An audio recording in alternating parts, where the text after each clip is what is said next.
Tanzanians are awaiting the results of their election, but there are concerns of the island of Zanzibar.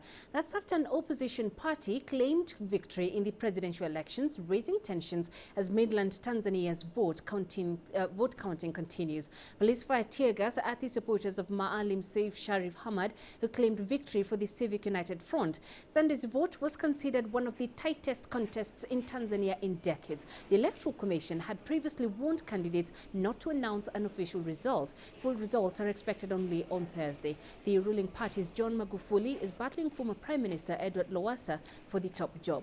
Let's get you a quick update now on that story. Robert Nagila joins us live from Dar es Salaam. Robert, what's the latest out of Tanzania? When can we expect results? Well, Penina, just before I go into that, let me just bring you up to date with some of the latest developments here. All morning, electoral observers from the East African community, South African Development Community, the African Union, and of course the Commonwealth have been giving out their preliminary reports on the conduct of this general election in Tanzania. Now, there seems to be an agreement amongst all of them that the 2015 Tanzanian general elections were free, fair, credible, and reflect the will of the people.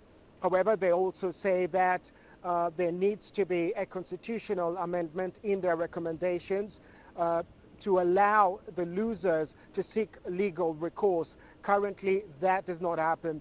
They also recommend that the Electoral Commission should be independent. Currently, the commissioners are appointed by the president.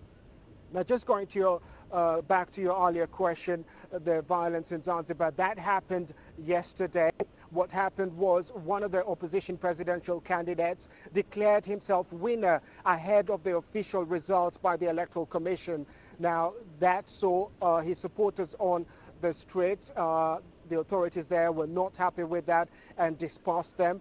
That is the source of that particular violence. Now, the Electoral Commission here yesterday evening issued a caution to all candidates, political candidates, not to release any unofficial results, saying that the Electoral Commission body was the only one mandated or authorized to release official results. That caution going to the media as well, Penina. And when do we expect those results to be announced, Robert?